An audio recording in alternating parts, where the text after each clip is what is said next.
की और स्वागत करता हूँ आपके एक नए क्लास में। और आज का टॉपिक है केमिकल इक्वेशन। ठीक है, what is chemical equations and type of chemical equation. So इस वीडियो की शुरुआत करते हैं। तो लेट स्टार्ट करते हैं। देखिए बोर्ड पे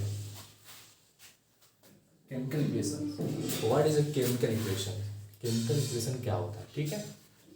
so for representing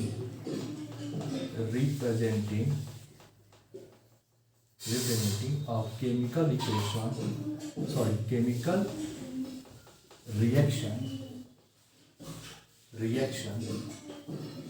by equations is called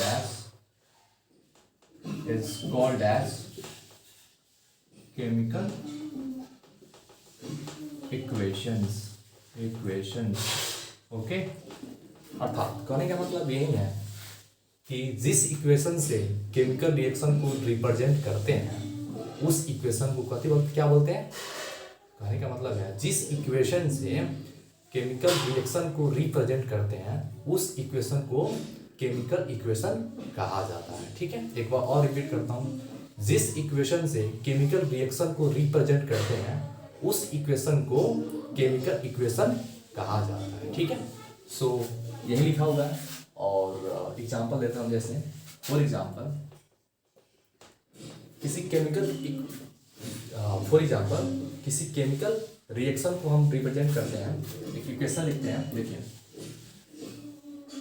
H2 + O2, ठीक है, 2H2O। ठीक है, देखिए यहाँ पे रिएक्टेंट हो गया, एक प्रोडक्ट हो गया। ठीक है, यहाँ पे रिएक्शन होके एक 2H2O फॉर्म हुआ है, अर्थात बना हुआ है। ठीक है, तो यहाँ पे केमिकल रिएक्शन शो हो रहा है। ठीक है, और जिस इक्वेशन से ये शो हो रहा है यहाँ पे केमिकल रिएक्शन, उस इक्वेशन को क्या बोलते हैं हम, केमिकल इक्वेशन बोलते हैं। एक बार और फिर देखिए, यहाँ पे केमिकल रिएक्शन रिप्रेजेंट किया गया है इस इक्वेशन के अनुसार, चाहे इस इक्वेशन से, इसी इक्वेशन को क्या बोलते हैं, केमिकल इक्वेशन बोलते हैं। ठीक है, सो आगे चलते हैं अब नेक्स्ट टाइप्स ऑफ इक्वेशन, अर्थात इक्वेशन का कितना कितना प्रकार होता है। ठीक है, सो मैं इसे इरेज करता हूँ। देख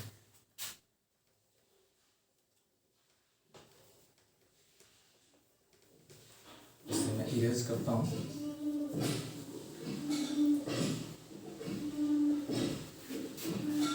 टाइप्स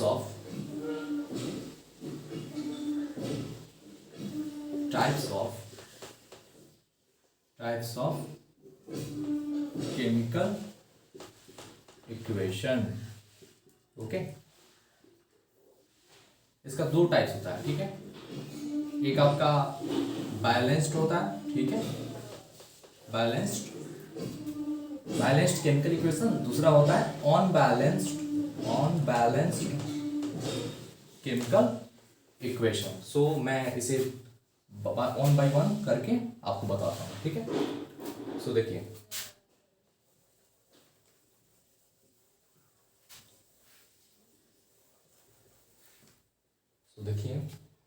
बैलेंस्ड में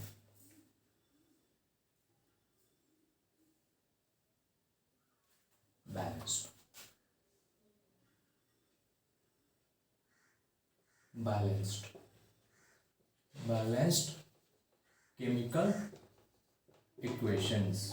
Okay, in which on the both side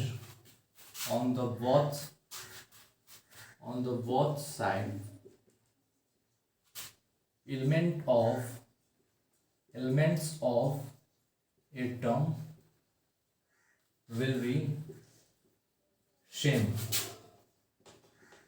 and on the both side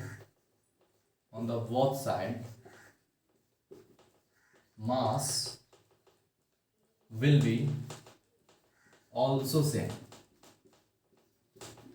also same. अर्थात कहने का मतलब यही है कि दोनों तरफ, अर्थात रिएक्टेंट एंड प्रोडक्ट की तरफ, दोनों बोथ साइड, इन दोनों तरफ एलिमेंट के जो भी एटम है वो दोनों साइड सेम रहेंगे, ठीक है।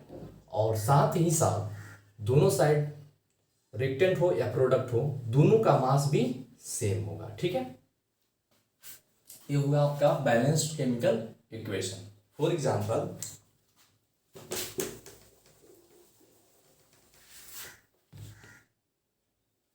एग्जांपल, आपको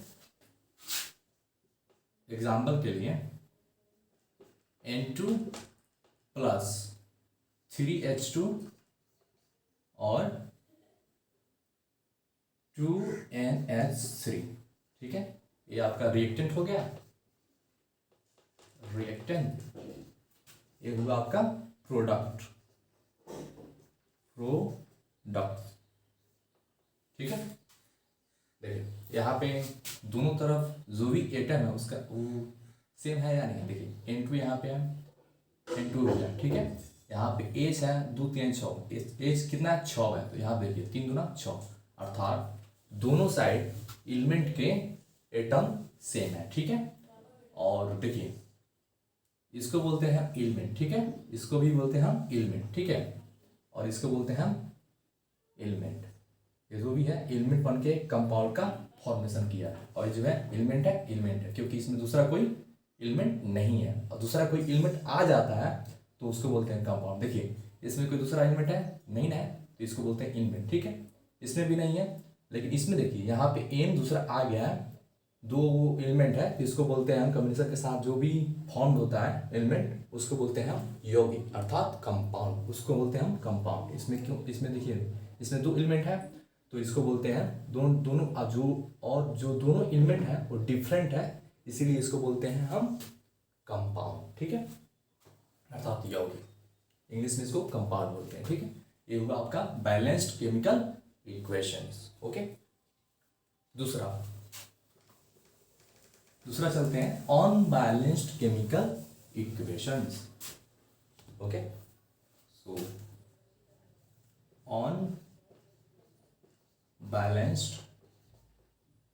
unbalanced chemical equations,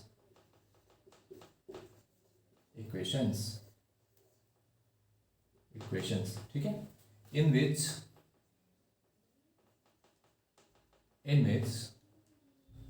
equations on the both side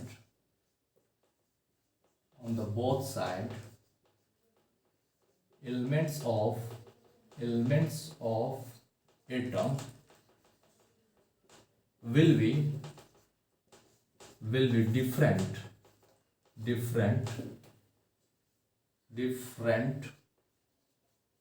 as well as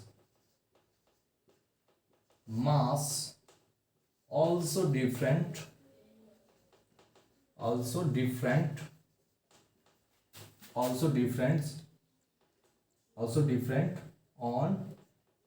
the both sides, okay. कहने का मतलब यही है कि इस अनबैलेंस्ड केमिकल इक्वेशंस में दोनों साइड की एलिमेंट का जो भी एटम है वो डिफरेंट होगा, अर्थात दोनों साइड का मतलब एक रिएक्टेंट और एक प्रोडक्ट, ठीक है। साथ ही साथ दोनों साइड रिएक्टेंट और प्रोडक्ट के साथ जो भी साइड है दोनों तरफ रिएक्टेंट एंड प्रोडक्ट के साइड मास ऑल्सो डिफरेंट होगा, ठीक है। एक का मास अलग होगा, मान लीजिए कि रिएक्टेंट हो गया, दूसरा का मास अलग होगा, मान लीजिए उसका वो हो गया आपका प्रोडक्ट हो गया, ठीक है। मास दोनों साइड डिफरेंट होगा और जो एलिमेंट का एटम है वो भी डिफरेंट होगा, ठीक है। जैसे एग्जांपल के लिए बताता हूँ आपको, for example Fe plus O2 Fe3O4, देखिए ये आपका केमिकल इक्वेशन हो गया, ठीक है। इसमें देखिए आपका Fe यहाँ पे इसका जो एटम है उसका संख्या कितना है 1 है, ठीक है। यहाँ पे कितना है 3 है, ठीक है। यहाँ पे ऑक्सीजन जो भी है वो 2 है, यहाँ पे कितना है 4 है, ठीक है। यहाँ पे देखते मात्र पता चल रहा है कि हमको कि दोनों साइड जो रिएक्टेंट है ए और प्रोडक्ट है, दोनों साइड एलिमेंट का एटम डिफरेंट है, ठीक है। और अभी सी बात है कि एलिमेंट का एटम अगर डिफरेंट होगा तो मास ऑल्सो भी डिफरेंट होगा, ठीक है। तो यही आपका अनबैलेंस्ड केमिकल इक्वेशंस है, मुझे यही बताना था। और आज की क्लास में जो भी टॉपिक था वो केमिकल इक्वेशन क्या है और types of chemical equations, on एक का नाम था बैलेंस्ड केमिकल इक्वेशंस और दूसरे का नाम था ऑन बैलेंस्ड केमिकल इक्वेशंस। एक बार और रिकैप देता हूँ आपको, केमिकल इक्वेशन क्या होता है। तो केमिकल इक्वेशन वैसा इक्वेशन है जिसे केमिकल रिएक्शन को रिप्रेजेंट किया जाता है। अर्थात कहने का मतलब है कि केमिकल रिएक्शन को जिस इक्वेशन से रिप्रेजेंट किया जाता है उस इक्वेशन का नाम क्या है, केमिकल इक्वेशन है, ठीक है।